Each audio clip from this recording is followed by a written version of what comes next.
नमस्कार। विज्ञान, प्रौद्योगिकी, आविष्कार और नवाचार से जुड़ी जानकारियों के कार्यक्रम ज्ञान विज्ञान में आपका स्वागत है। मैं हूं राकेश अंदानिया। आज हम बात करेंगे कैसे लुप्त हुआ मंगल ग्रह का वातावरण, CSIR ने मनाया अपना स्थापना दिवस और जानेंगे कैसे हुई पुल बनाने की शुरुआत। तो चलिए शुरू करते हैं ज्ञान विज्ञान का ये रोमांचक सफर।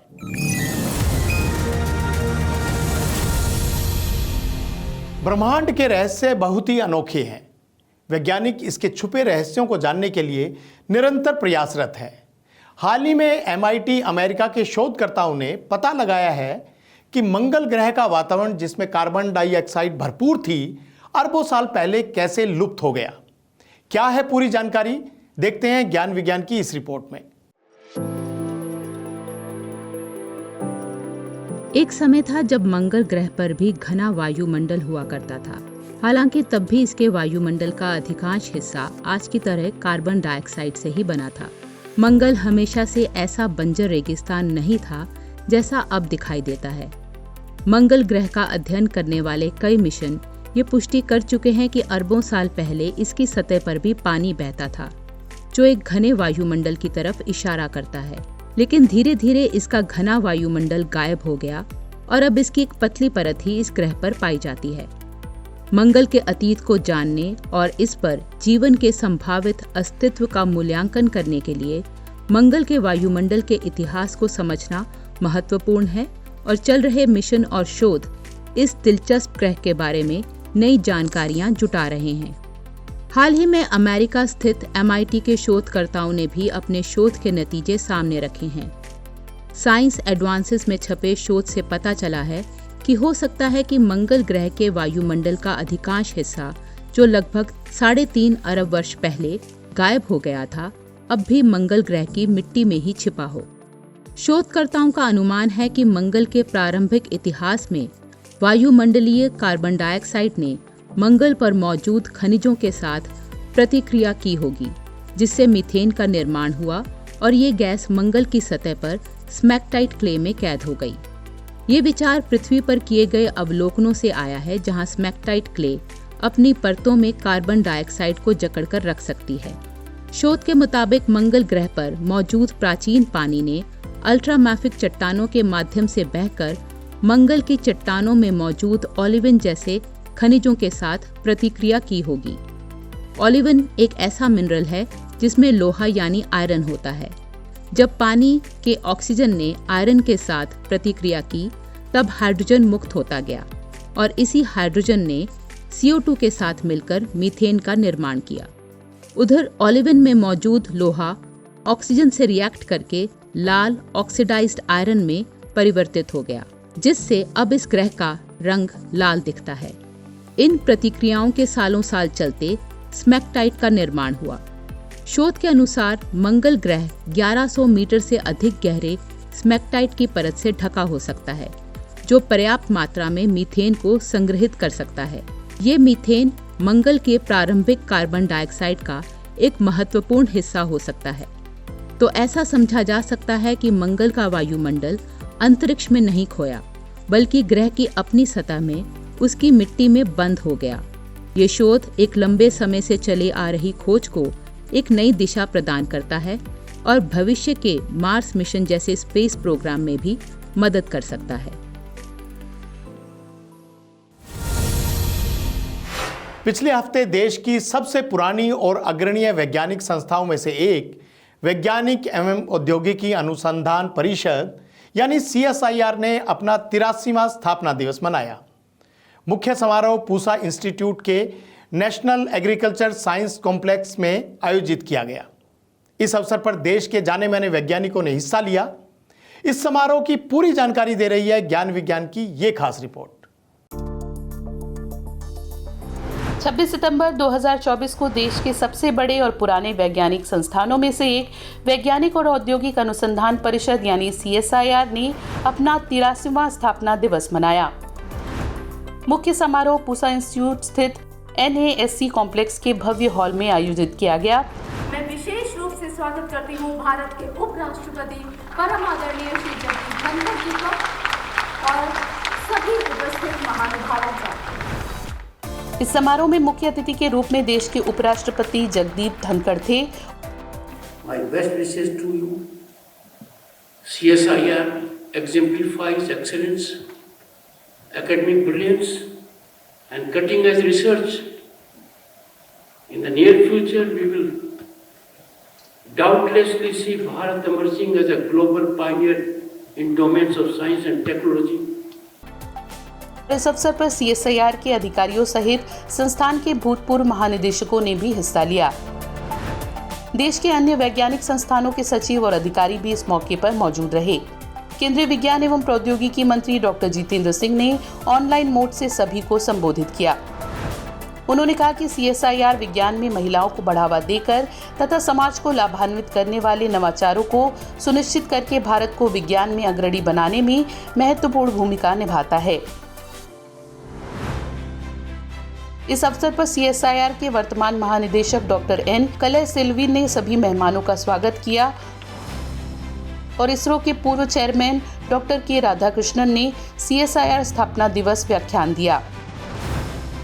दिन भर चले इस कार्यक्रम में उपस्थित वैज्ञानिकों को संस्थान के पूर्व महानिदेशकों ने संबोधित किया और CSIR के वैज्ञानिक योगदान की सराहना की।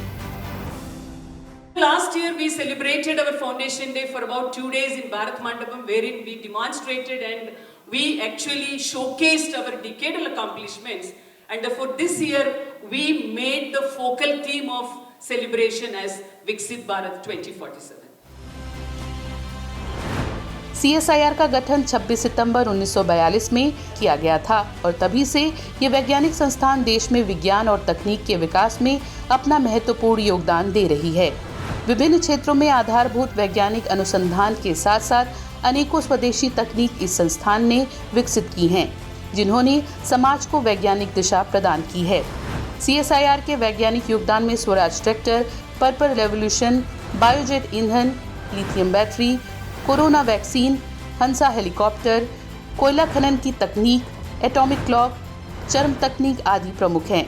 इस मौके पर CSIR के वैज्ञानिक योगदान पर बनी एक फिल्म को भी प्रदर्शित किया गया।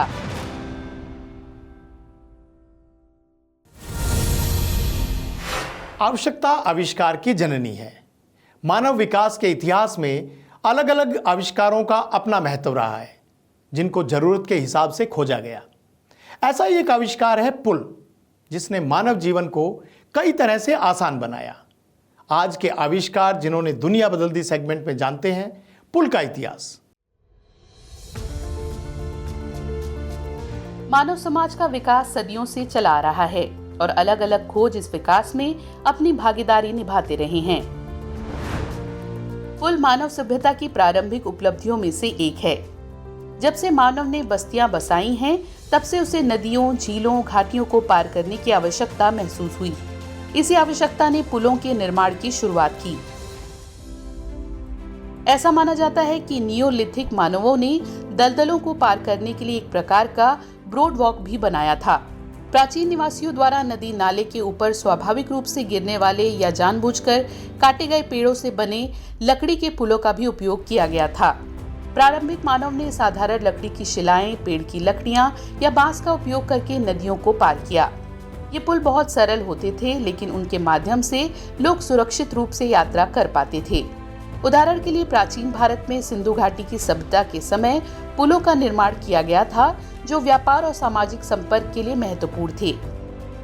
जैसे जैसे सभ्यता का विकास हुआ, पुल निर्माण की कला भी उन्नत हुई। प्राचीन रोमन और ग्रीक साम्राज्यों में पत्थर और ब्रिक से बने पुलों का निर्माण किया गया। रोमन इंजीनियरिंग ने पुलों को न केवल कार्यात्मक बनाया, बल्कि उन्हें सुंदरता और स्थायित्व भी प्रदान किया। पोंट टू गार्ड जैसे पुल आज भी इसके उदाहरण हैं। मध्यकालीन युग में पुलों का डिजाइन और निर्माण और भी विकसित हुआ। इस दौरान लकड़ी के पुलों के स्थान पर पत्थर के आर्क पुलों का उपयोग होने लगा।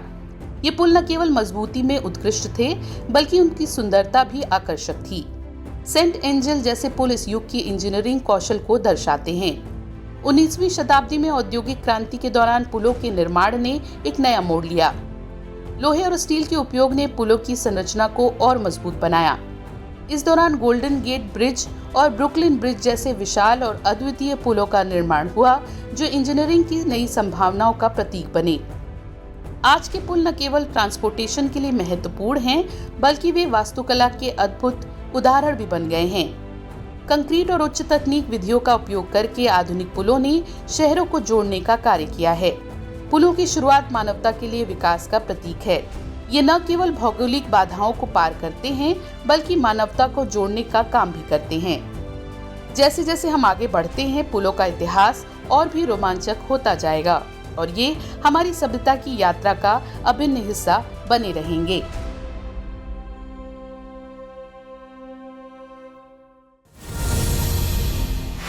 और इस वक्त विज्ञान जगत में क्या कुछ नया हो रहा है, जानने के लिए नजर डालते हैं विज्ञान जगत की ताजा गतिविधियों पर। समुद्र की गहराइयों में रहने वाली एक रहस्यमय मछली के पास चलने के लिए पैर हैं। सी रॉबिन नामक इस मछली के पैर वास्तव में संशोधित पेक्टोरल फिन्स हैं। शोधकर्ताओं ने 2 अलग-अलग प्रजातियों की सी रॉबिन्स की खोज की है। 2019 में हार्वर्ड यूनिवर्सिटी के शोधकर्ताओं ने केप कॉड के मरीन बायोलॉजिकल लेबोरेटरी की यात्रा के दौरान इन विचित्र मछलियों को देखा। उनकी अनोखी विशेषताओं से प्रभावित होकर शोधकर्ताओं ने ये जानने का निर्णय लिया कि सी रॉबिन्स अपने पैरों का उपयोग कैसे करती हैं। शोध से पता चला कि सी रॉबिन्स के पैर वास्तव में 3 संशोधित पेक्टोरल फिन्स हैं, जो शरीर के दोनों ओर होते हैं। गहन अवलोकन और प्रयोगों के माध्यम से शोधकर्ताओं ने पुष्टि की है कि ये अंग वास्तविक संवेदी अंगों के रूप में कार्य करते हैं, जो यांत्रिक और रासायनिक उत्तेजनाओं का पता लगाने में सक्षम हैं। ये खोज न केवल समुद्री जीवन के विकास को समझने में मदद करती है, बल्कि ये भी दिखाती है कि कैसी प्रजातियां समय के साथ अपने पर्यावरण के अनुकूल हो सकती हैं। इस शोध के अध्ययन को करेंट बायोलॉजी जर्नल में प्रकाशित किया गया है। 1980 के दशक में इजराइल के जूडियन डेजर्ट में गुफा की खुदाई के दौरान शोधकर्ताओं को एक प्राचीन बीज मिला। इस बीज को लगभग 1000 साल पुराना माना गया है। परीक्षणों से पता चला कि ये बीज अब भी अंकुरित हो सकता था, इसलिए शोधकर्ताओं ने इसे बोया और इसकी देखभाल की। कुछ समय बाद ये अंकुरित हो गया और अब 14 साल बाद ये पेड़ पूरी तरह से विकसित हो चुका है। इस अंतर्राष्ट्रीय टीम ने इस पेड़ का नाम शेबा रखा है, जो अब लगभग 3 मीटर ऊंचा और इसकी शाखाओं पर हरी भरी पत्तियां हैं। जैसे जैसे ये पेड़ बढ़ता गया, शोधकर्ताओं ने इसकी लकड़ी, रेजिन और पत्तियों का अध्ययन किया। उन्होंने पाया कि पेड़ अब विलुप्त हो चुकी एक प्रजाति का है, जो कि औषधीय गुण रखता है।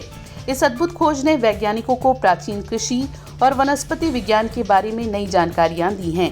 ये कहानी न केवल विज्ञान की अद्भुत क्षमता को दर्शाती है, बल्कि ये भी दिखाती है कि कैसे प्राचीन इतिहास और आधुनिक विज्ञान मिलकर नए चमत्कार कर सकते हैं। आज के कार्यक्रम में इतना ही। उम्मीद है आपको हमारा यह प्रयास पसंद आया होगा। अगर आप हमारे साथ जुड़े रहना चाहते हैं तो हमारे इस चैनल को लाइक करें, सब्सक्राइब करें और अपने दोस्तों के साथ शेयर जरूर करें। हम अगले हफ्ते फिर हाजिर होंगे ऐसी ही कुछ नई रोमांचक जानकारियों के साथ। तब तक के लिए नमस्कार।